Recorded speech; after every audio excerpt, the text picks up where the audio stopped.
Pemirsa, 40 kandidat calon pimpinan KPK telah lulus seleksi tes tulis. Melihat nama-nama yang lolos yang didominasi oleh aparat penegak hukum akhirnya mengundang tanya publik mengenai transparansi panitia seleksi atau pansel KPK dalam melaksanakan tugasnya. Koalisi Masyarakat Anti Korupsi mengungkapkan tidak adanya informasi yang transparan dan juga terbuka kepada publik mengenai prosedur, indikator penilaian, dan jadwal seleksi calon pimpinan KPK yang dikhawatirkan ada potensi keberpihakan panitia dalam proses seleksi. Sementara di satu sisi, anggota DPR RI dari Komisi 3, Hinca Panjaitan menilai proses seleksi Capim KPK ini dilakukan secara terbuka, hingga tidak ada yang salah dengan banyaknya calon pimpinan anti rasuah tersebut dari penegak hukum. Kemudian dengan kondisi ini, apakah fungsi KPK akan semakin dikuatkan atau justru dilemahkan? Sudah bergabung melalui sambungan Zoom bersama kami saat ini ada Manik Margana Mahendra selaku juru bicara atau jubir dari Partai Perindo. Praswat Abung Indonesia memanggil atau IM57+, dan juga Reski Sriwibowo selaku anggota pansel KPK dari sambungan telepon. Selamat sore semuanya. Sore. Baik, terima kasih untuk waktunya bagi Sindo Sore. Kita ke Bung Reski terlebih dahulu. Selamat sore Bung Reski. Dari 40 nama ini ada 16 aparat penegak hukum dan 7 diantaranya merupakan jenderal juga purnawirawan. Bagaimana Anda menanggapi hal ini? Ya begini ya, artinya nomor satu sebenarnya kita itu di pansel itu kita sudah berusaha untuk nomor satu adalah membuka kesempatan seluas-luasnya untuk siapapun mendaftar. Terus kemudian kedua, kami sudah mendengar masukan dari banyak pihak, dari media, dari NGO, dari penegak hukum, dari swasta, dari BUMN. Waktu itu kami undang semuanya juga untuk melakukan proses konsultatif kepada stakeholder ini untuk mendengarkan masukan-masukan. Sebenarnya kayak apa sih yang diinginkan dari pimpinan KPK besok ini? Terus yang ketiga, kita juga udah jemput bola, dalam arti kita tuh udah waktu itu dalam prosesnya kita touring ke beberapa daerah untuk menyaring siapa yang mau masuk ke dalam proses seleksi. Nah itu jadi sebenarnya kita upaya aja tuh kita sudah lakukan, jadi walaupun terbuka, tapi kita juga berusaha mensosialisasikan sebenarnya pimpinan KPK ini posisi buat siapa saja gitu yang merasa bahwa kompetensinya cukup, terus kemudian punya idealisme, kemauan, itu semuanya udah kita masukin semua gitu Mbak. Jadi rasanya sih saya sih sudah melihat bahwa prosesnya sudah kami jalankan dengan baik lah ya gitu ya Mbak. Itu sih tanggapan saya dari itu. Itu yang pertama. Yang kedua juga dalam prosesnya ini juga ujian misalkan. Kita juga melibatkan reader misalkan. Readernya itu nggak tahu siapa yang diuji. Jadinya nggak ada proses dia tahu, oh si ini saya meriksa soalnya siapa, soalnya kayak gimana, semuanya itu benar-benar on-site. Jadi rasanya sih secara prosedur, rasanya kami di pansel itu sudah melakukan dengan inilah ya gitu, sebaik mungkin lah hingga saat ini. Itu Mbak. Ya, berarti proses seleksi itu sebetulnya sudah dilakukan sesuai prosedur. Kalau dari Mas Praswat sendiri melihat proses seleksi ini hingga muncul nama-nama calon pimpinan KPK, pandangan dari teman-teman dari IM57 sendiri seperti apa Mas? Ya, dari yang pertama kan yang kita kritisi sebenarnya yang harus kita ingat bahwa KPK ini katalisatornya penegak hukum. Jadi memang ditugaskan untuk pertama kali pada saat dia di konsideran pembukaan undang-undang ya 30 tahun 2002 itu untuk menegakkan penegakan hukum pemberantasan korupsi di level penegak hukum, itu yang paling utama. Jadi ini juga yang harus kita jadi concern kita semua, bahwa hari ini di 40 nama besar itu ada hampir 40% atau 50% lah ya, itu ada dari kejaksaan, kepolisian, dan dari hakim. Nah, ini yang juga jadi concern kita. Apakah nanti akan terulang lagi di era Firly Bahuri, waktu itu ada jenderal aktif bintang 3, terus lalu jadi ketua KPK dan tidak mengundurkan diri. Ini presiden baru nih. Ini juga yang harus diingat sama teman-teman pansel. Waktu Firly Bahuri diangkat, itu dia tidak mengundurkan diri. Jadi dia saat itu selama 4 tahun masa kepengurusannya, masa kepemimpinannya itu dia 2 tahun itu masih menjabat sebagai polisi aktif yang terikat pada Sumpah Prajurit Bayangkari. Tentu saja dia memiliki pimpinan yaitu Kapolri, dan monoloyalitas itu tidak akan mungkin tercapai kalau misalnya para penegak hukum ini masih sebagai jaksa aktif, polisi aktif misalnya, itu nggak diminta mengundurkan diri, tidak seperti era-era sebelumnya dari Pak Bibit Samad Prianto, dari Pak Ibu Basaria Panjaitan, Pak Taufikur Rahman, itu semua mengundurkan diri dan sudah bebas dari kekuasaan lain gitu loh pada saat dia menjabat sebagai ketua atau pimpinan KPK. Jadi idealnya memang nama-nama yang sudah tertera begitu sebaiknya mereka masih menjabat lebih baik mengundurkan diri dari posisinya supaya harus, tidak ada. Apalagi nanti kalau sudah memasuki 10 besar ya di pimpinan DPR itu harus mengundurkan diri. Karena apa? Nggak mungkin omong kosong dan bohong sekali kalau dia masih menjabat sebagai tidak ada konflik of interest ya. Pasti konflik of interest. Betul. Pasti konflik of interest. Ya, analisa Anda, Mas Manik, seperti apa? Ya. Kalau saya mungkin mau melihat ini berdasarkan dari bagaimana kepercayaan publik yang pasca 2019 atau revisi Undang-Undang KPK kemarin itu masih terus menurun terhadap KPK.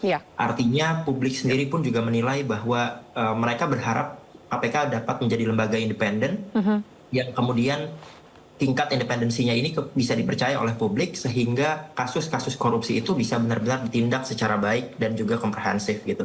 Nah, apa yang perlu menjadi catatan sebenarnya adalah memastikan bahwa tidak adanya loyalitas berganda terhadap institusi-institusi yang kemudian saat ini mereka tangani begitu ya. Jadi saya sangat berharap bahwa dengan adanya pergantian calon pimpinan baru, KPK pun juga memiliki gambaran atau visi ke depan bahwa kita pernah berada dalam tingkat kepercayaan publik terhadap KPK itu di atas 80%. Tapi saat ini saya rasa 70% saja belum pernah sampai gitu ya pasca revisi Undang-Undang KPK. Artinya harapan terkait dengan perbaikan lembaga independen kita itu harus ada dan proses-proses yang kemudian juga dilakukan saat ini ya saya juga mengapresiasi dari Pansel KPK menyatakan membuka seluas-luasnya artinya ya ini harus terus didorong, namun balik lagi ke depan kita juga harus punya visi yang sama bahwa KPK harus menjadi lembaga independen yang kemudian mendapat kepercayaan publik yang lebih tinggi lagi.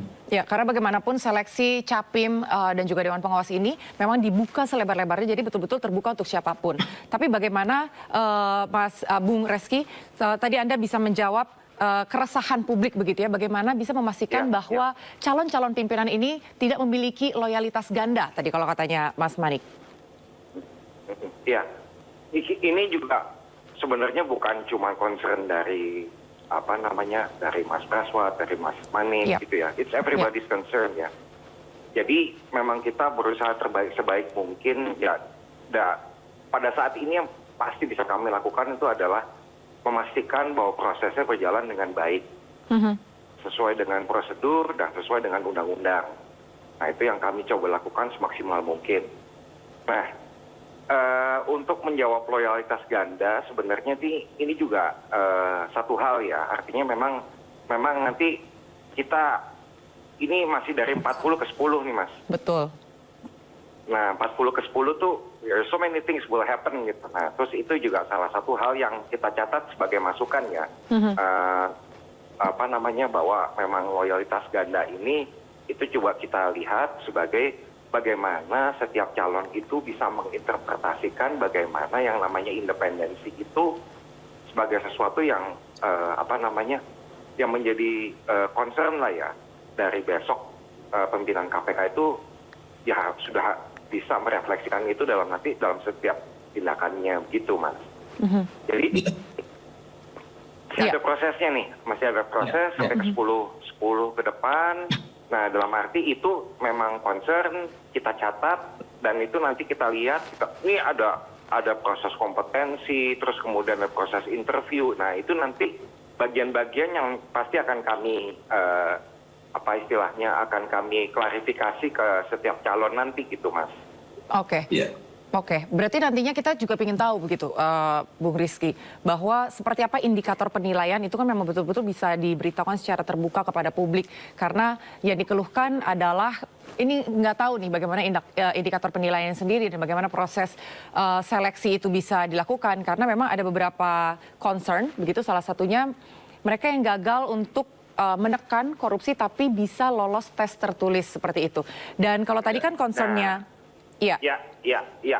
Ya, saya bisa langsung jawab kalau itu Iya, sih. ya, silakan Bu. Ini tes tertulis itu baru satu part of it gitu ya. Jadi ada beberapa hal yang harus dilalui oleh setiap calon. Ya. Pimpinan dan calon dewas. Banyak sekali hal yang mesti mereka istilahnya proof ke kita bahwa mereka memenuhi kriteria-kriteria tersebut. Rasanya sih kriterianya nggak jauh-jauh kok dari harapannya semua gitu ya. Dari harapannya masyarakat, dari harapannya penegak hukum, dari harapannya sektor bisnis.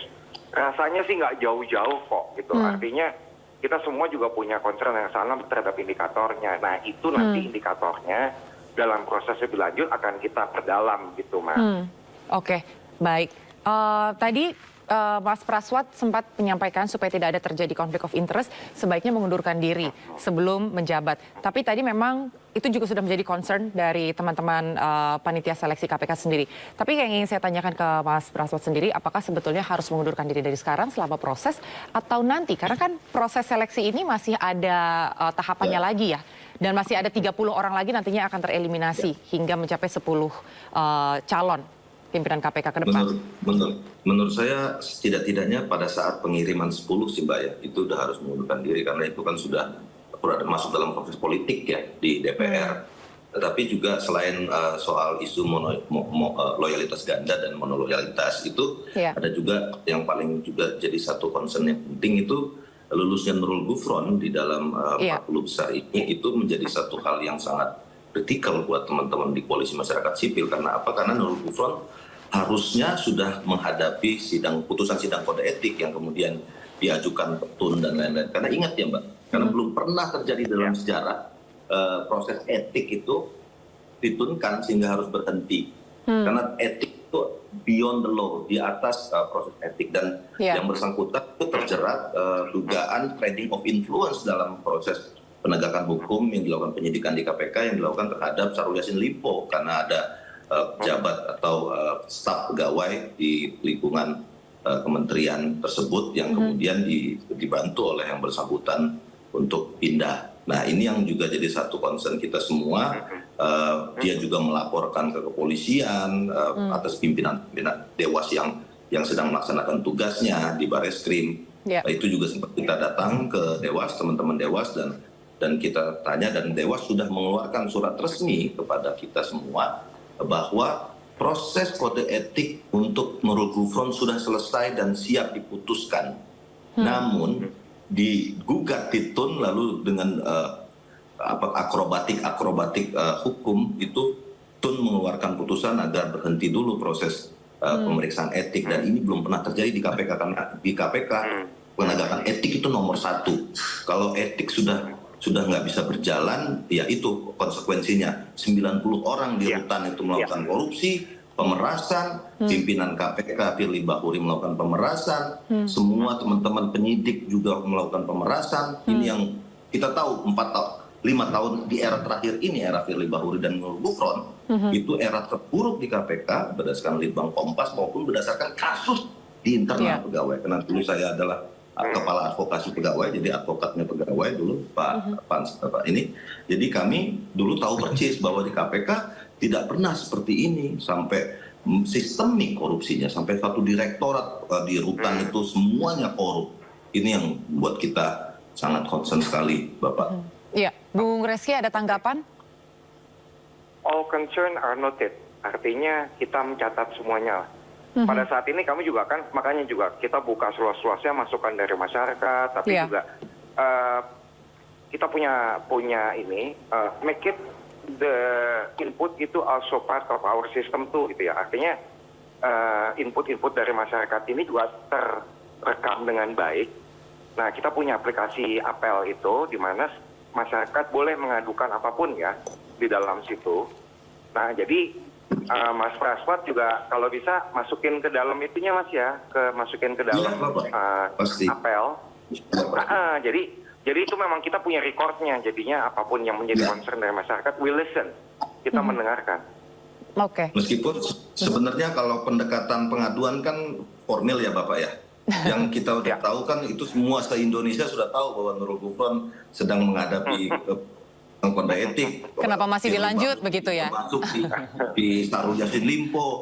Terus Tapi kan juga masih ada profile assessment, Bang. Masih ada profile assessment. Iya. pemerasan Masalahnya di itu dan semua daftar. lain-lain. Ya maksud saya mudah-mudahan kami sangat berharap. Jangan ya, Pak. kecewakan ya, jangan kecewakan Sangat kepercayaan berharap. masyarakat begitu Iya, maksudnya.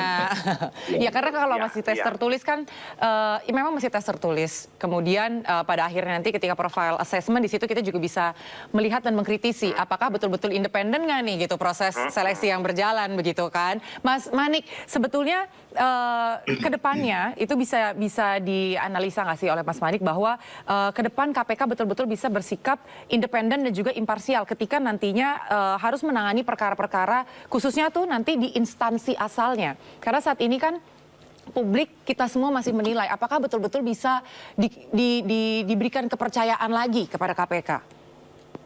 Iya, betul. Jadi ya itulah menurut saya tantangan yang kemudian juga harus kita sama-sama awasi begitu ya pada Pansel Ya. dan juga KPK saat ini, karena dengan kita memberikan pengawasan yang begitu Betul. masif, kita Ya. juga ikut serta berpartisipasi dalam pelaksanaan seleksi dari Capim KPK yang baru ini, saya rasa juga panitia seleksi tentunya bisa dengan sangat bahagia untuk menerima masukan, input dan lain sebagainya, sehingga apa yang kemudian bisa KPK lakukan ke depannya sebenarnya tergambar dari bagaimana proses seleksi yang hari ini dilakukan gitu. Jadi proses seleksi hari ini akan sangat-sangat menentukan masa depan KPK 5 tahun ke Betul. depan. Apabila kita benar-benar bisa mengawalnya, saya rasa bukan mustahil KPK bisa mendapatkan kepercayaan publik yang lebih baik lagi, dan tentunya melakukan penindakan-penindakan yang juga lebih independen gitu ya, dan bukan berdasarkan pada pengaruh kekuasaan saja. Betul. Gitu, tapi lembaga yang independen dan juga bisa mengantisipasi berbagai macam kasus korupsi selanjutnya. Gitu. Oke, baik. Yang terakhir, satu-satu dulu ya dari Mas Manik dulu. Harapannya untuk proses seleksi yang ke depan nantinya akan seperti apa, Mas Manik? Ya, saya sangat berharap sekali dengan Mas Reski ya, panitia seleksi yang kemudian bisa menunjukkan independensi dan kredibilitasnya lebih baik lagi.